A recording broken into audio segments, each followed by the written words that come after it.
Mary, when you arrived today, you had some great things to say at the registration desk about your frustration trying to get people here, and I'd love to learn what you were, why you think today is important and what happened that you couldn't get people Well, here. due to our experience, 20 years ago, my husband was told that he had prostate cancer, and it was devastating. I was blown out of the water. We were actually married a short time before, and shortly after, I had to have a quadruple bypass.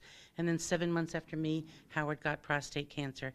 And when I heard that, I mean, this was like our second chance in life. We're a second marriage, and we really love one another. And in fact, Howard even said to me, Mary, I think you're taking this worse than me. So I got on that phone and I called every hospital in this area, to find out what we could do to go and get support. And it helped us greatly. I took Howard. I think he was really beside himself. And when we got there, it was a different person. He realized that there's other people suffering with the same thing. We got wonderful tips from people. We shared information, and it made it much, much easier. So, I get emotional. It was a long haul, but we made it.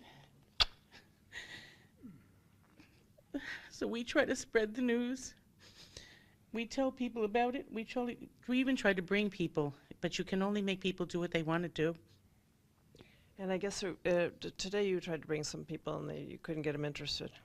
We go to several different senior centers and we take exercise classes.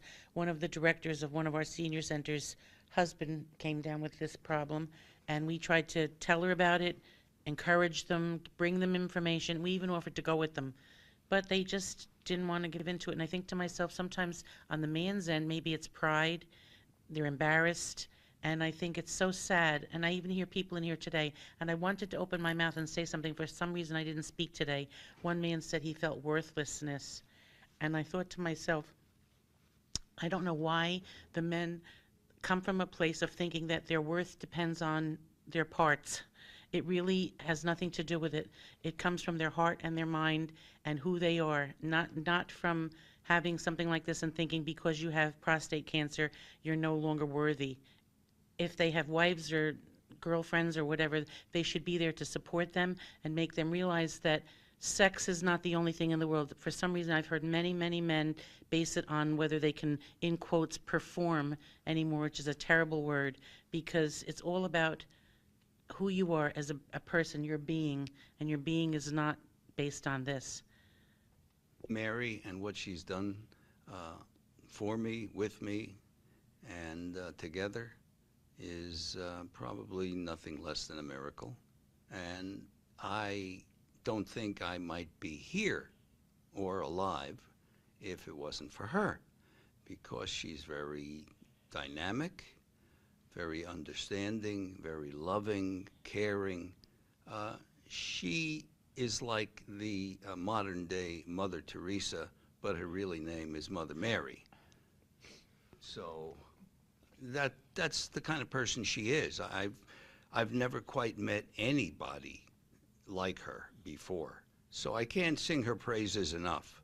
And I feel pretty good to be around. And actually, we've been talking about celebrating my 100th birthday party. Super. We have ways to go. When were you diagnosed with prostate cancer?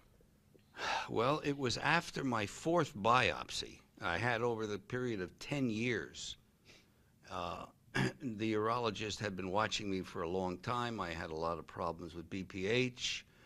I was on antibiotics once for almost a year because of the problem. And I'll never forget the first time I had the first biopsy.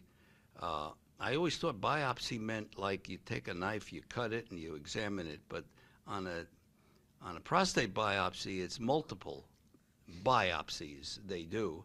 And after that, I said, if I ever have them again, I want an anesthesiologist. And I did at the time. But the last one happened around 1999, beginning of the year, and it proved positive, which surprised me.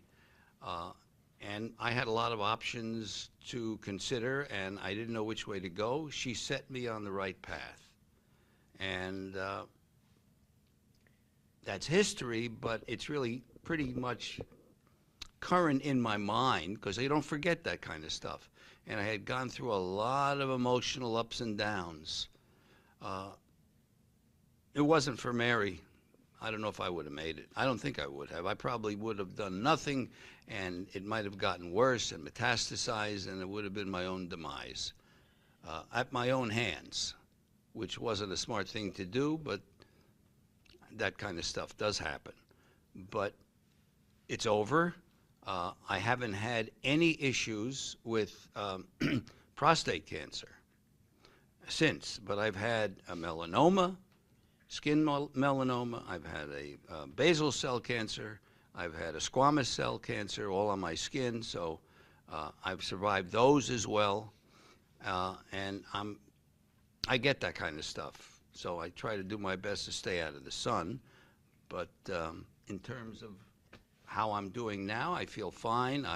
I'm a big proponent of people going to get checked, guys getting checked, and a lot of guys are very reticent.